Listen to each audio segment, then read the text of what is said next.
we're seeing the wrong display, so just change it like we did before in the display settings. Okay, display settings.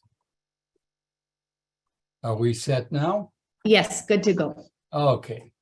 First of all, Cheryl, I thank you very much for the introduction. When I hear something like that, my first thought is, gee, I would like to meet that person.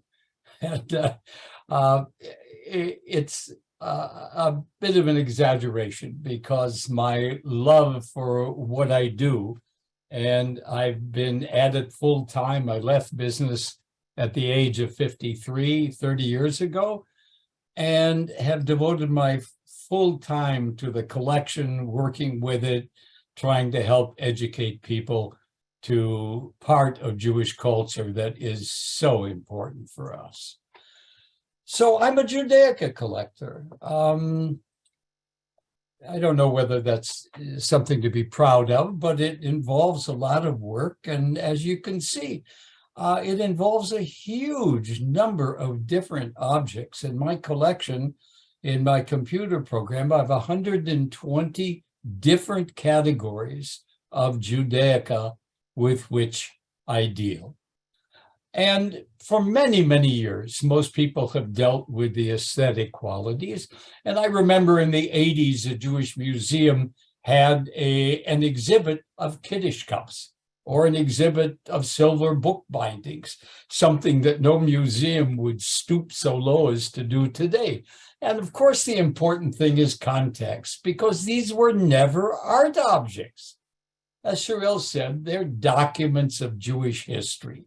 And so they have to be viewed with that kind of context. And today we're going to deal with images, a lot of images. So once I get into it, it's going to be rapid, but I hope that you will leave here with the idea of what I'm trying to do.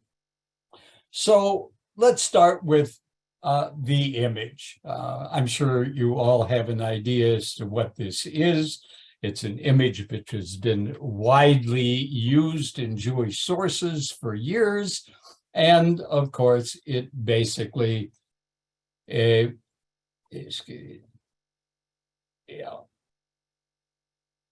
represents the Beit HaMikdash, the Temple Mount.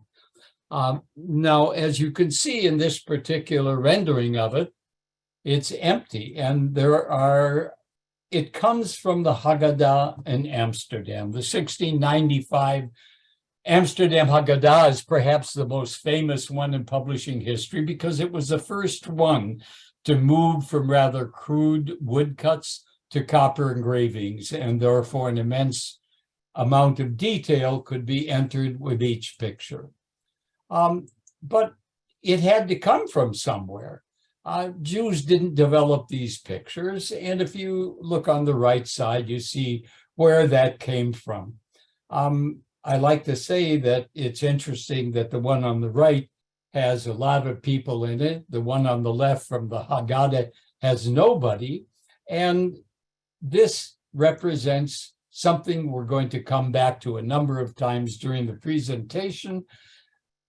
Artwork by Matthias Marian, who produced a series of several hundred biblical etchings from both the Old Testament and the New Testament in Frankfurt. So in the Haggadah, if we look at the peak of the building, what do we see? We see a cross. Now, this is a Haggadah. It's a Jewish document. And maybe that's why there's no people in the picture down below, because this is a synagogue they won't go to that has a cross on the top of the building. How did it get there? Well, the artist who did the engravings was a convert, and he was familiar with the sources of Matthias Marian, and in his image there is a cross, and he rather slavishly copied and got it as well. This is an image which has appeared in probably 1,000 printed Haggadot ever since, and in many other ways as well. And we can see in another Haggadah from the end of the 18th century, along with another picture on the right of the Seder meal. And a cup 100 years later that obviously the artist had this Haggadah in front of him with the two images which he put on the two sides of the cup. Now, the culture environments in which Jews lived had a basic effect. To give you an idea, we'll start with the ketubah from Kolkata. And what do we have here? Animals all around. But we have a Brahmin bull. Now, what does a Brahmin bull have to do with a Jewish ceremony? Nothing. But the man walked around the city in Kolkata enough times, and he simply drew what he saw. And so it became a part of a Jewish document. Tehran, Iranian wedding contracts, ketubot, are probably the most numerous decorated ketubot that exist, and they have a style all their own. Now, again, it's taken from Muslim documents. Muslim documents, at least important ones, were illuminated. And so the Jews, when they did their wedding documents, copied these things. This is a particular style for Tehran, and you can see how the basic elements are exactly the same in both of them. Also from Tehran, another kind. It was the only place to produce ketubot in the form of a book with many pages. And that also is copied from Muslim wedding contracts from the same city, from the same time. And one of the things that you can see is that the delicacy of the work in the Muslim document is far more than it is in the Jewish document, because the Jewish document was made by a scribe who wasn't necessarily an artist, whereas those that were made in the Muslim community were very accomplished. Other documents, this one, you see a very, very beautiful manuscript on your left, which is very, very Persian in its presentation of flowers. And look at the cover. The cover is a beautiful lacquered cover, just like you have on so many things from Persia. The last thing on the right is even more incredible. It's a document which is a Seder Tfilot from the Ottoman Empire. It's actually 1734. I apologize for the mistake. And it's an incredible, it looks exactly like the opening of a Quran. And if you look on the inside, as you have on the left, each page has a frame of gold surrounding the text. And the front also looks like a Quran. And the cover also looks like a Quran. Now, why that? Well, there's a couple of hundred pages in here, and this scribe did not do this gold. In the marketplaces of the Ottoman Empire, because there were so many scribes who were doing Qurans, you could buy the blank pages which already had a title page illuminated and the gold frame on each one of the pages. So it was just another use by the scribe of Muslim marketplaces. Ketubot offer us a wonderful example as well. The one on the left is a ketubah that my father of blessed memory bought in Tehran in 1960 for $1.50. And it is a really beautiful, it looks like nothing more than a Persian rug. On the right is one from Gibraltar.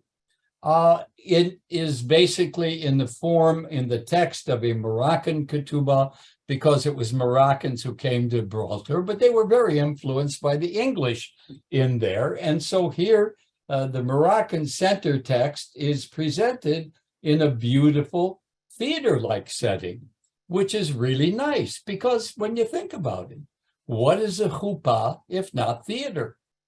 It's very, very suitable. We go to Italy, and we find a ketubah from Padua. It's listed 18th, 19th century. And the reason is, as often happened in Italy, the center text from the original ketubah was scraped off, and a new ketubah was written 100 years later so as to not have the illustrations go to waste. But it's astounding when you look at the illustration in the center of the ketubah. It's a bridal couple peeking into their bedroom. Now, I don't think that one would find such an illustration today on the ketubah, even though everybody knows that's what happens. It's a very, very unique piece. Now, these images often were itinerant. They traveled from place to place. So I want to take just one image and run you through what can happen with them. The original image is by Holbein the Younger from Lyon for 1538. And then 100 years later, Matthias Merian, whom we've already met and will meet again, did his series of biblical images, and clearly the one of Moses in front of the burning bush was based on the Holbein document. And then it came to the Amsterdam Haggadah, and as I've already told you, the convert had access to Christian images, so he took that image for the title page, and again we see it appearing in two different publications for which this scribe did the copper engravings. And it continued on. We find it in Senne Urene books. Senne Urene books were books of biblical stories published in Yiddish for women to read, because often at that time they did not read Hebrew. And they were filled with woodcut illustrations, as they say, in order to keep their interest and liven it up a little bit. On the right, and this appears in many of the probably 50, 60 editions during the 18th and 19th century. We come to the Haggadah on the right, where again we see this image on the title page. This was done in 1816 by a non-Jewish printer in Basel who published books in Hebrew. And we will come back to him. And it ends up in Mumbai on a Haggadah in India. And we have this really wonderful trip from France in the 16th century to India in the 19th century of the same image, which was used and reused and reused. Hanukkah lamps are another wonderful item for this kind of thing. This is a Hanukkah lamp from Morocco, and you can see it's a very, very nice piece of silverwork. And the design of the four squares is a very obvious and dominant one. Now, if you were to walk in Moroccan cities, as I have 8 times, you see this in Muslim buildings carved in wood, carved in plaster, in mosaic, carved in marble. And so this silversmith was simply once again taking what he saw in buildings around him, ignoring the Muslim origin of it, and putting it in the Jewish object. The same thing happens in Italy. Italy perhaps is more understandable because this building after which this Hanukkah lamp was designed is not necessarily a religious structure, and so it was easy to take what he saw, but I think you can easily see the basis and the relatively accurate rendering of what he did as an artist. Another Italian one, which is very, very similar to a building in Rome, even to the extent that if you look at this thing, you have the oculus, and even that is repeated along with the arch and along with the columns on the side. Hanukkah lamp coming from Galicia. And it's very interesting because it happens to be patterned after a Jewish building. It's called the Synagogue Chanukiah because, as you can see here, there's as if it were an ark.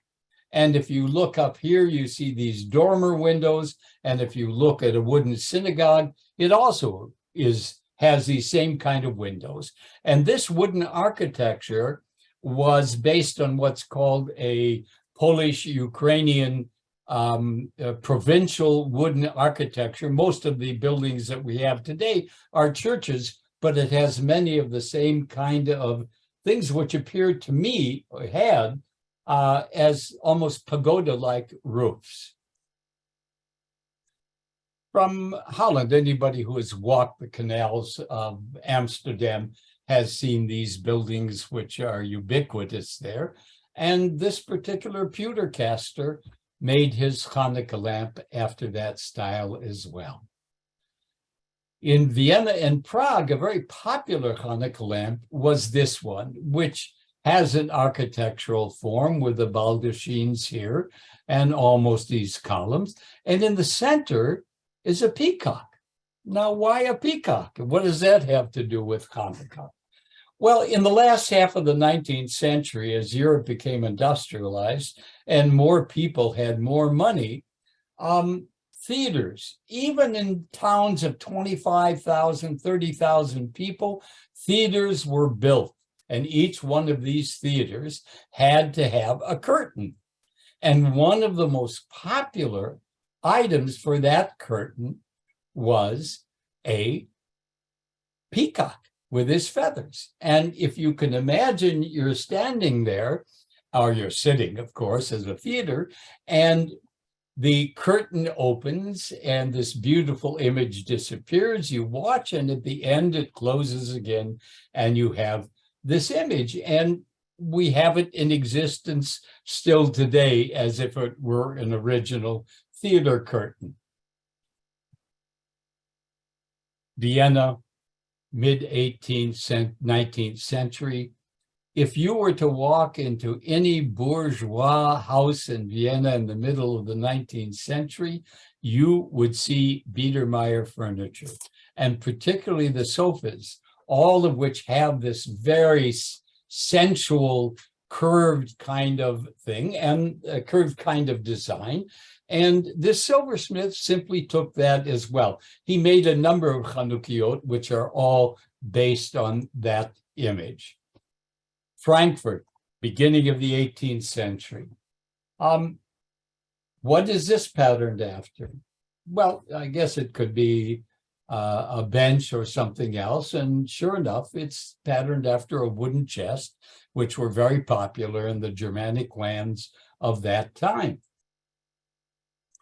This is the one that we'll take a little bit more time with, because if you look at the back plate here, you can see drums, cannons, bayonets, very militaristic. And the idea of Hanukkah for the Jewish people until the beginning or the end of the 19th century was a festival of the lights.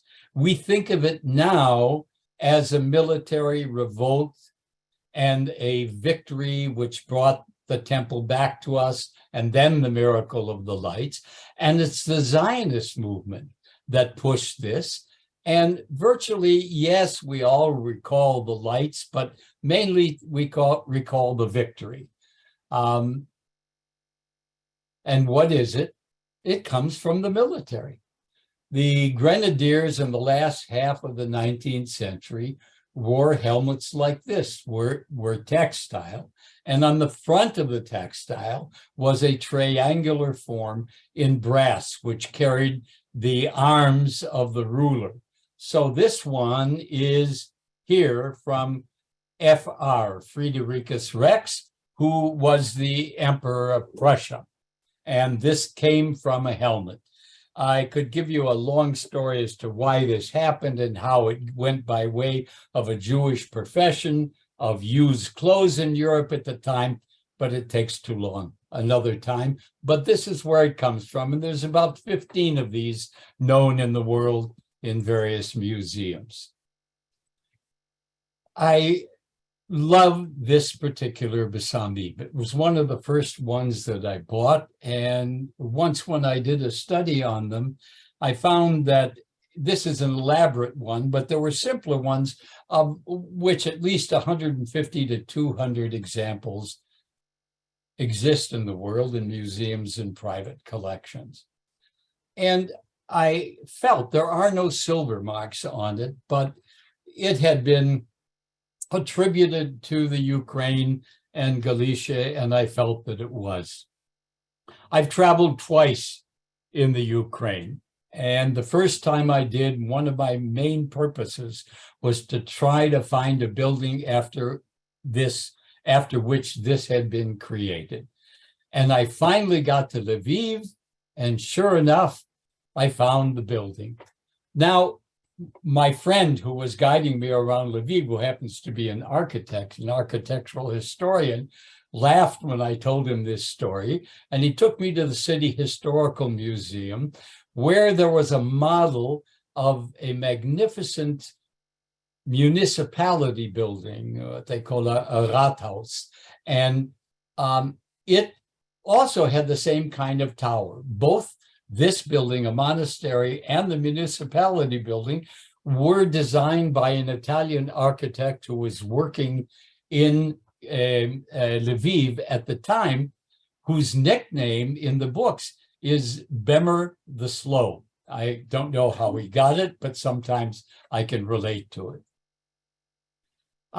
Another one from Germany, and it's very interesting because the bottom here is very much like what we saw, Galician, but German Besamim never had this kind of top. They were always rounded, going up to a point with a cone. But this was created in Schwäbisch Gmünd. And so we have the towers. The towers on the city wall in Schwäbisch Gmünd were famous as architectural monuments throughout Central Europe. And this particular artist took that as his theme as well. Ketubot, of course, bring back lots of things. I bought this ketubah 50 years ago in a very small sale in Tel Aviv. I fell in love with it, and to this day, it's one of the favorite ketubot in my collection. It's colorful, it's beautiful. It appeals to my Baroque taste of having a lot of everything mixed up. But I knew nothing about it until I made my first trip to Morocco about 25 years ago. And I walked into the central square in Meknes, and I looked at the entrance to the Kasbah. And it was clear to me where the artist took his inspiration from. The allocation of the spaces is exactly the same in the both of them. And this type of ketubah became the type of ketubah that was done in Meknes, although this is the best one that was created. Another ketubah, very interesting, from the Camondo family. The Camondo family was a family known as the Rothschilds of the Ottoman Empire. Extremely wealthy, extremely influential people. And this is a ketubah from the marriage of the daughter of one of the two founders. And you can see gold leaf, which is not faded. This is dated 1848, so it's 180 years old, real gold leaf, beautifully designed, beautifully painted. On the back is a magnificent piece of silk. But there's one noticeable thing that struck my eye, and that was these houses. Houses on stilts. What in God's name does that have to do with the Camondos or a Jewish ceremony in 1848? Well, the Camondos were very wealthy people. And it just happens that the wealthy elite of Istanbul all had summer and weekend homes on the Bosphorus, the Golden Horn. And this was an expression of social, what can I say, arrogance. They were declaring in this ketubah, our daughter is part of the elite. And they were, they definitely were.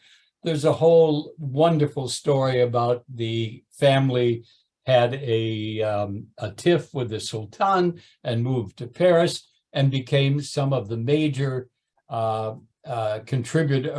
patronage of Impressionist art. You can see that these two have a architectural style. And when we go to Emden, the city hall, a picture that I found in a book of German architecture, I understood. You can see it's an almost one-to-one reproduction of this item. We'll go back to Hanukkah lamps a little bit. These two, one from Baghdad, one from Algeria, both from the east. And what ties them together? Well, you can see here, here, and here. This is a stylized star and crescent, you know, the quintessential symbol of Islam. And it was the official symbol of the Ottoman Empire.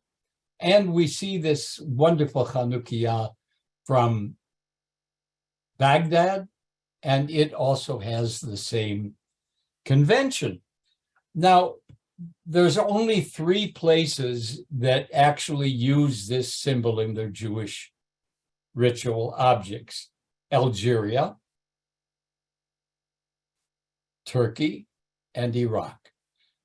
Now, at its height, the Ottoman Empire reached Algeria and reached Iraq. And so this would appear to be something that was common to the Ottoman Empire, even though these places are very separate today.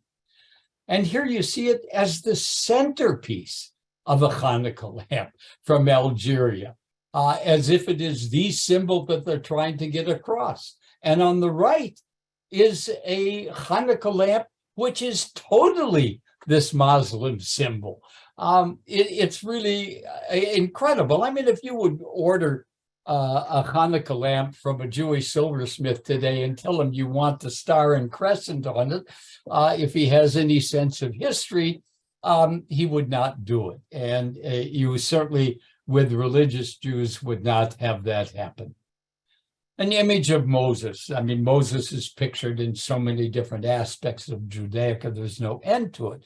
But this particular image became very popular in the 19th and early 20th centuries, and it shows Moses holding the tablets of the law with a rod across his shoulder. So on the left, you have one from Paris. On the right, you have one from America. You have one from Germany. The one from Algiers was copied from the one in Germany, clearly. A New Year's card from Germany from the end of the 19th century. They all use the same image, which repeats itself endlessly. And it comes from a wonderful painting from the 17th century by Philippe de Champagne. And he actually did 4 copies of this. This is the one from the Hermitage. But again, the source is, you could say it's a Jewish image done by a Christian painter, but of course, the idea at that time was Christological and not Jewish by any stretch of the imagination. So we're going to talk a bit about buildings. All right, so remember I mentioned at the beginning, the building. This is the building. Beautiful building. One I'm sure that any of you who have been to Jerusalem know well. I'm sure a number of you have been up on the mount and gone into it. Very beautiful building dating from the 7th century. It's lasted all that time. What does that have to do with Judaism? It's the 3rd most holy building in all of Islam. Well, Jews are very adaptable. And so we can take a look, for instance, at this lithograph from the middle of the 19th century from Algeria. It's basically a listing of all the holy tombs in the Holy Land. And you can see here the centerpiece. And if we go and look at it, what does it say on the top? Beit HaMikdash, the temple. I mean, it's clearly the Dome of the Rock. It clearly says it's the temple, and it goes on. Where does it come from? It actually starts with the Crusaders in the 13th century. When they made their maps, they had this building in them, and they listed it as Templum Salomonis, Solomon's Temple. And so that continued through Christian printing. Here's a print from the Nuremberg Chronicles, which was basically a huge history of the world, also saying Templum Salomonis. It's one of my favorite images of Jerusalem, by the way. But here we are in a Hebrew manuscript. You know, okay, the Christians could do that and that, and it didn't make a lot of difference. But here we have a Jewish manuscript showing avodah, the sacrifices, and in between, representing the temple, again, is the Dome of the Rock. It was used as printer's marks by Venice. It was used as printer's marks in Prague. It was used in Istanbul as a frontispiece. Here it's used in a Latin book of the Jewish wars by Josephus. And on the right, an absolutely incredible image showing the arrival of the Messiah to Jerusalem. And he's coming in to go to the temple, and the temple is the Dome of the Rock. A beautiful Shiviti from India, again, the same thing, which you see here, Beit HaMikdash. It says, Yibaneh b'mehirut b'yameinu, but still, it is there. Algeria, down here, beautiful representation of it. Here also from Persia, Beit HaMikdash. And then we get to late use of it in Eretz Israel. This was done by a Hebrew printer who had this book cover carved in order to send to his brother in Warsaw. And he says, Makom Migdashenu, the place of our temple. And here is a beautiful back-painted glass, very typical of Ottoman art at the time, by a Moshe Mizrahi, who was the first Mizrahi Jew to ever make a living in the Holy Land as an artist.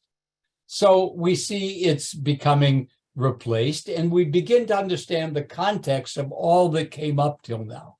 What they really meant to say was, this is where the temple was. But they used this holy Muslim building. And for 400 years, in all printed and illustrated media, this represented Jerusalem for the Jews. What do we think of as representative of Jerusalem for the Jews today? Well, we'll get to that in a second. Even in the 20s of the 20th century, they were using this to represent the temple. From a charitable organization, a Haggadah from London, where it's on the cover. We think of the Western Wall as representative of Jerusalem. So here you have on the left the first printed image of the Western Wall, 1742. This book was reprinted twice, once in Frankfurt, once in Amsterdam, but for 100 years, it was the only printed image of the Western Wall, until a man by the name of Joseph Schwartz, who was a geographer, came to the Holy Land and began to study the geography of the Holy Land. And he had this printed by his brother in Germany, and he had drawn these pictures. And as you can see, they're very, very, very stylized. They're very vertical, they're very sharp, they're very simplified. And from this poster, which he printed in 1836-7 in Germany, came the illustrations for printing of the Holy Land from that time forward. It's just extraordinary. So the first printer in Jerusalem, the first Hebrew printer in Jerusalem, a man by the name of Israel Bach, had a woodcut made of it. There was a micrography made of it, which incidentally, even though it says Jerusalem, there was no lithographic press in Jerusalem. It was done in Beirut. Objects. Okay, to the left is probably my favorite silver bookbinding in my collection, even though it's relatively modern at 19th century. But it's a beautiful design.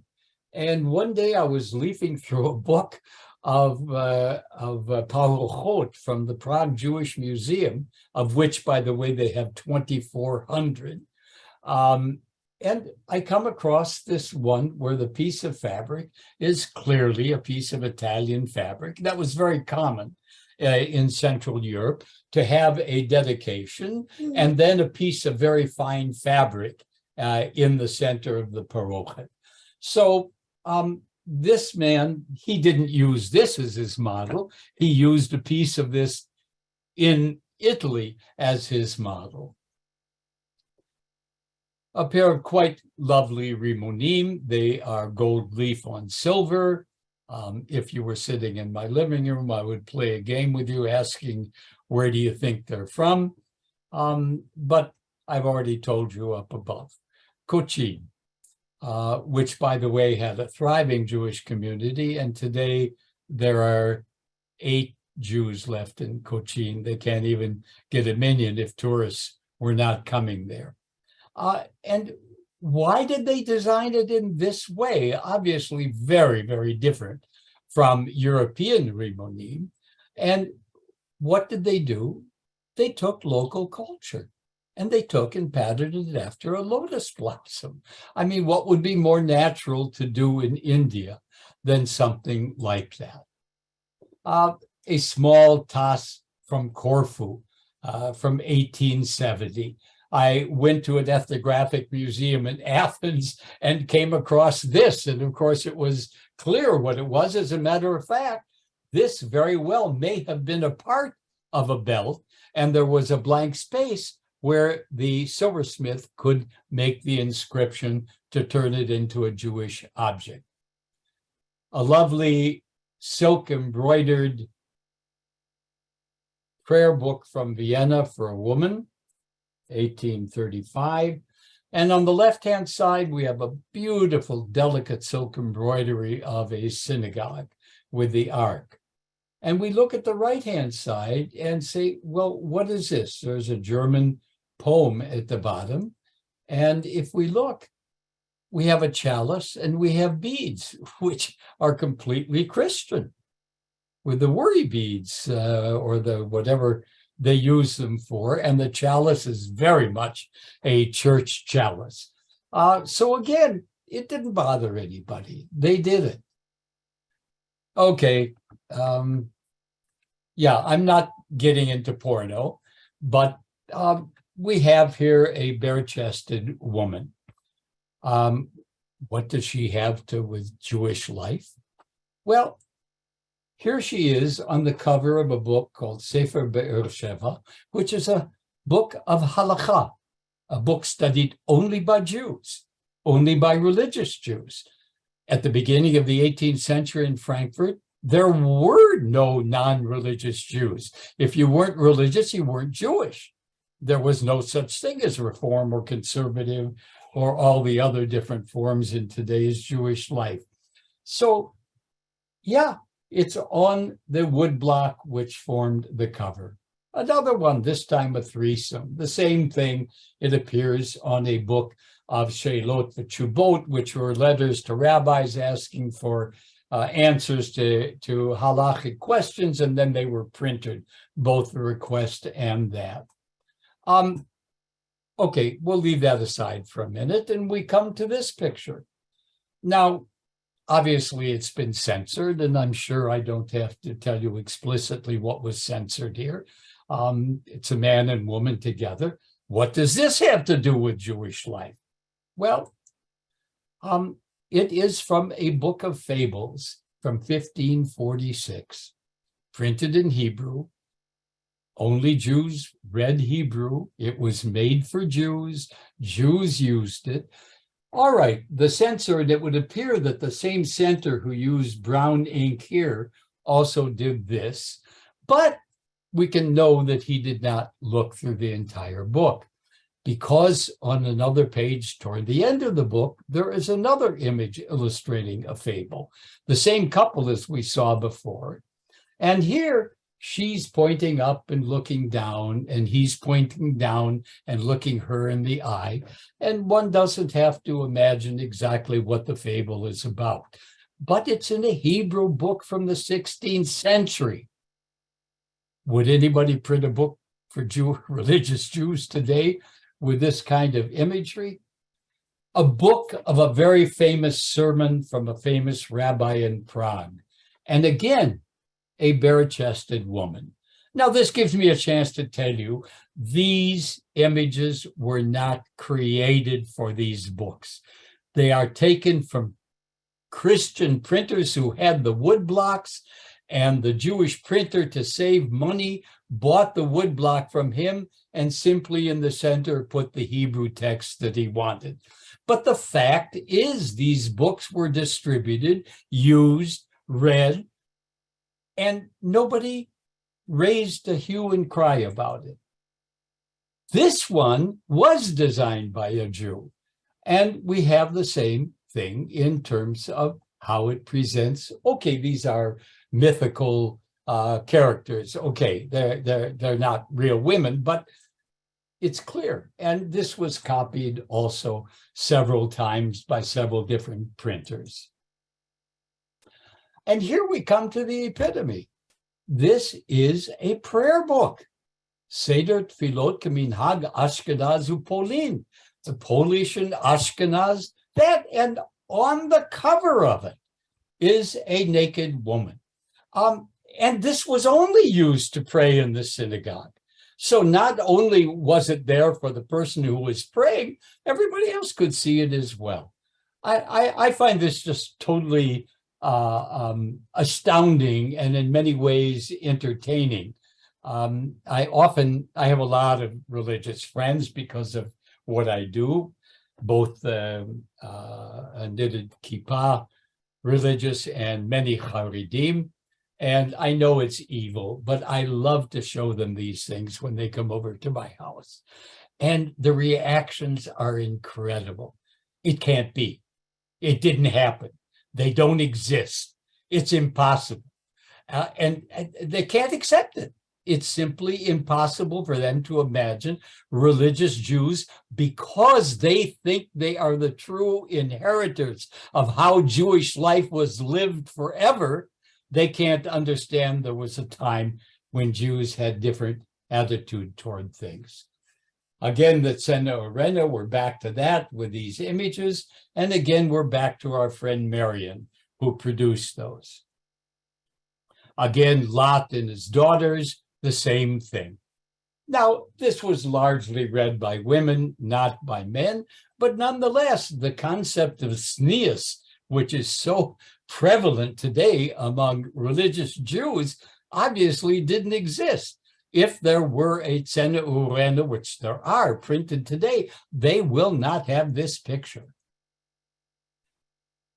Megillot Esther. This is a Megillah from the middle of the 18th century by a Galician artist who moved from Galicia to Venice and did probably like 8 or 10 Megillot in sepia color. This particular one from my collection, across the top is a rondelles with pictures of all the characters from the story. And this is Zerash. And you look, how is Zerash dressed? Again, this is a synagogue item. I was read in the synagogue. And the fact is, you also have it over here for Vashti, from the legend, from the Agadah, that she was killed after she refused, et cetera, et cetera. He was just copying the fashion of his day in the middle of the 18th century among the elite, the people who had vast, rich celebrations, who created gowns for each one of them separately, dressed like that. Now, it could well be that the breasts were not totally exposed, but if you look at paintings from that period from Venice, you'll see It's almost so. So people say to me, it's the Italians. It's the Italians. The Italians are assimilationists. They don't keep anything. Here we go from Germany, the center of Ashkenaz. All right, we look. There's a whole group of nude women down there who really represent the Agadah of the king ordering Vashti to appear naked. And this clearly also has a source and image, and the source is the muses holding the spinning spindles and that. I couldn't find a more direct one, but this one gives you the idea. Galicia also didn't want to be left out. Look at these two pictures. Look at another one. Megillat Esther, taken to the synagogue and read. Without shame, without a problem. And last and not least, what about images from the New Testament? All that we've seen so far are images that come, yes, from Christian artists, but from our Bible. We all recognize this. You all know what this is. The Last Supper by Da Vinci in Milano.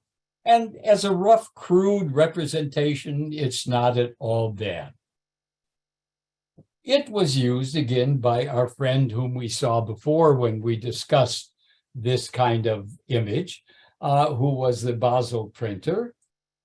And here we see a page from his Haggadah, and it represents the Erev Seder, Pesach. And of course, what was the Last Supper? That's what it was. So he was only using something that he knew in any case. I don't know how many of you recognize this image. If any of you have studied art history, you most probably do. But it's an image of Joseph and Mary going down to Egypt with the Christ child. Why am I showing it to you? Well, because in this, again, was copied from our friend Marion in Frankfurt. And number two, more important, it's used to illustrate the Traveler's Prayer in a small manuscript book created for a woman. And here is the page of the frontispiece, very beautifully done. But this was made for a wealthy Jewish woman. The artist clearly knew what he was copying, and it was acceptable. Now, I grant you, I don't find many of this totally New Testament images, but they do exist. So what? What does all this mean? Why is it important? Well, I think once we take Judaica out of the field of art history and put it into the field of general history and realize that all of these objects have context, and it's only context that gives them meaning, then we can begin to understand what I have tried to present to you. That Jews took from their surroundings. Now, people today, many people, have the idea that Jews lived in ghettos, which they did in Italy, and they were locked at night and opened in the morning, and that in Arab countries, they lived in a melech, and if in Central European, they lived in a Jewish quarter. And basically, the idea is an isolated Jewish life. Jews lived with Jews, talked with Jews, worked with Jews.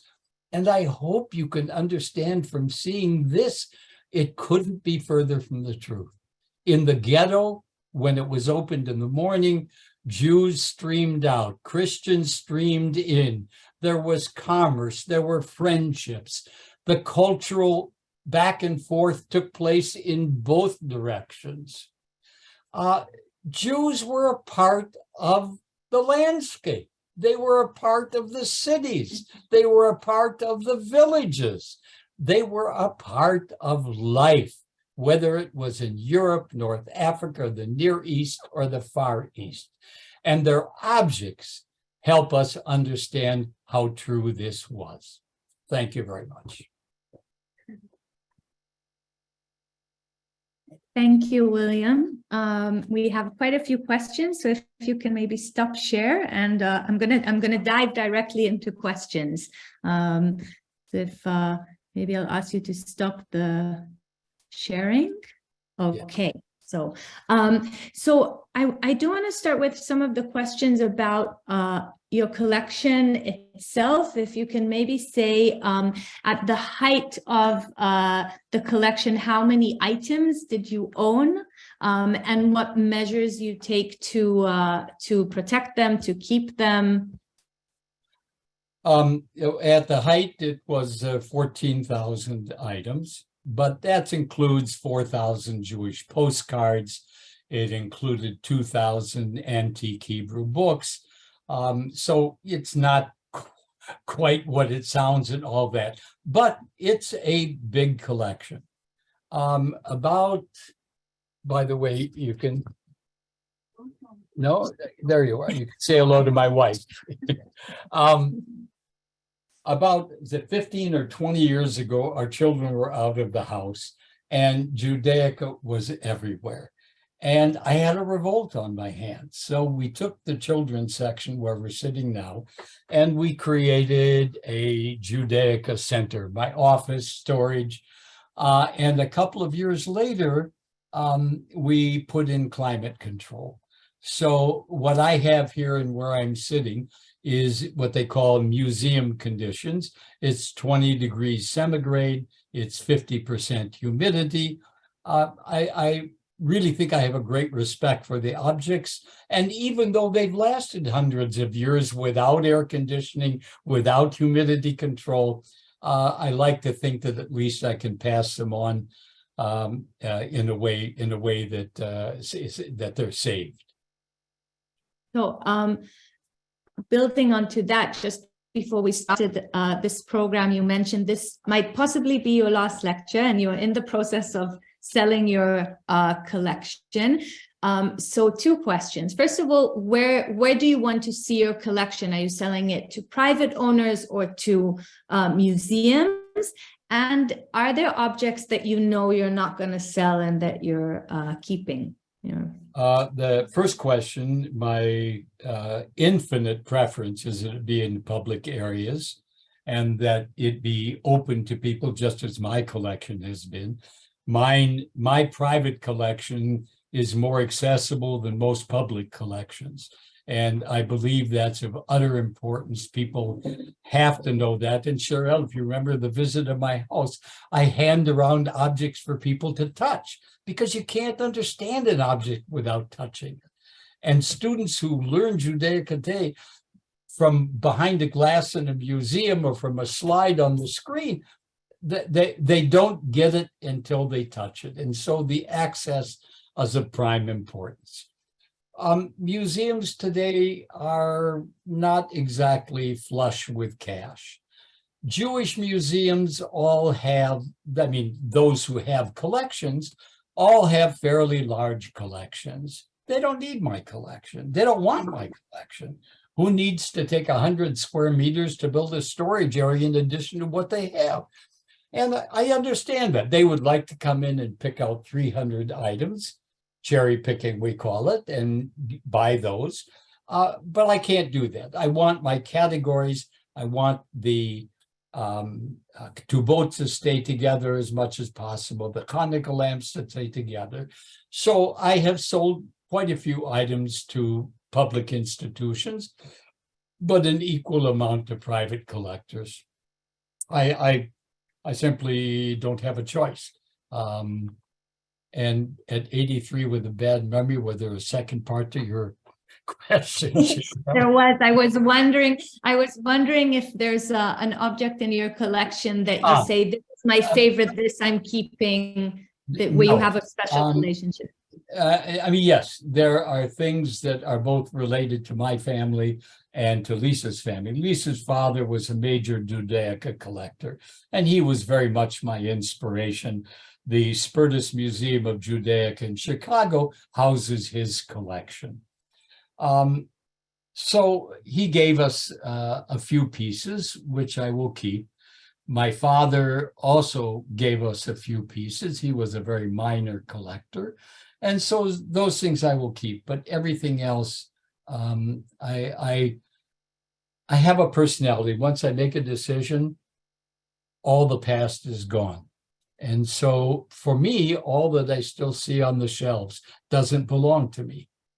And I'm kind of waiting. Yeah, it's listen, I've been collecting for 60 years. That's a long time. And for better or for worse, and I'm quite transparent about this, that in the apartment is all I have. My children are in their 50s. Don't they deserve to enjoy something while they're still in some kind of prime? So I made the decision. That's it. I once heard from somebody that we all know the saying, to everything there's a beginning and to everything there's an end. And of course, we relate that to life. I relate it to everything. And the key to wisdom in my mind is to understand when that end has come, even if you're still alive. And so I made the decision and I'm doing it. I had an incredible 60 years stimulating, both because of the objects, because of the research, because of my connections with museums all over the world, with museum people, with universities and academics all over the world. Who could have ever had a stimulating life like that? I mean, and 30 years ago, I left business to do this. And I've been living since then, basically on selling items from time to time. But it's been the most glorious, wonderful life. And I am going to keep one part, and you didn't see it tonight, and that is amulets. I'm fascinated by Jewish mysticism, practical Kabbalah, and I have a very large collection. And so that I decided I am going to keep, and that I know where it will go when I die, but it will keep me busy. There's so many things to research on that particular part. So that's the story. Thank you. One more question, if I may. There was a question here, do you ever collect modern Judaica? And I'm going to add on to that, if what you showed us from the past shows this deep connection with surrounding cultures, with modern Judaica, like what story do you think it tells about us today? Modern Judaica is a very interesting phenomenon. And I have a few pieces. Most of the pieces I have are from a few artists who were central to the development of contemporary Judaica, which really started at the beginning of the 20th century. And I have a few really seminal items in the development of contemporary. And there's a couple of artists whose work I respect very much today. I will tell you that I think that most modern Judaica is kitsch. It's made as an object to be displayed on a shelf, not made to be used. And the first criterion of a Judaica piece for me is that it can be used. And you can't use Hanukkah lamps of laboratory glass. And I mean, there's just so much out there that just isn't. But there are some artists. We have to remember the things that you saw from the 18th century were contemporary Judaica at that time. And so the people who are making it, rather than, let's say, the people who are copying copies of 18th and 19th century Judaica, have an authenticity to them in terms of what they're doing. And I think it's a very important field. I was raised in a different time. And for me, until I was quite old, something that was 19th century was modern for me. And only if it was 18th century or before did I consider it to be a real antique. And that was a big mistake, but we all make them. So first of all, can you say maybe the name of an artist or two that you think are ones that you Yeah, first of all, you must understand that in my mind, you know, there are different sections of your brain, and the sac in which names were stored, tore, and they just all leaked out. So it's really a difficult thing for me. But one of the best is a fellow named Jakob Greenversel. There's another Tettenauer. There's another woman artist whose work I adore, and I can't place her name right now, but she's from the Kavkaz originally, and her work is just spectacular, truly intellectual work, beautifully done. So there are, sure, but that depends on taste. You know, everybody has theirs. I respect these people who are authentic. If they're authentic, for me, it's good. William, thank you so, so much. I might, we have a follow-up email, so I'll be able to send that, and I'll research some of the names you just gave so we can send it out to people. I'll be happy to, I'll find that one and I'll send you a list of 4 or 5 names with pleasure.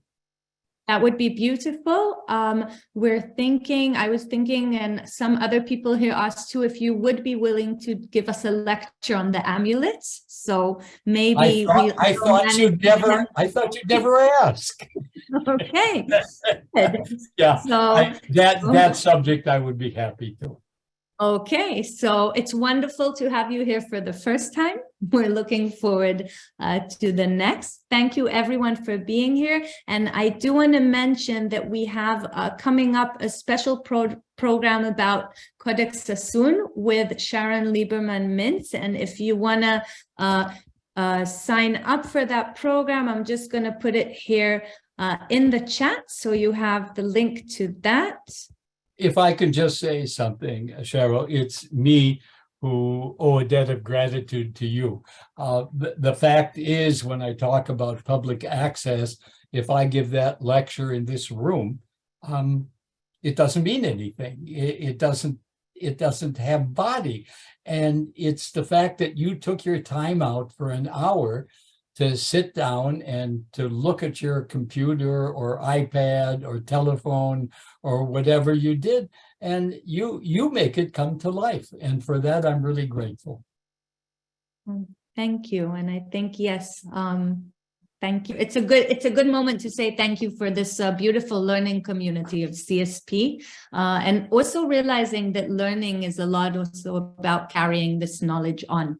So thank you everyone for joining us and being here, and we look forward to seeing you in many more programs. William, thank you so, so much. We'll be in touch. My pleasure, and Shabbat Shalom and an early Chag Sameach, and come and join the protests. Bye everyone.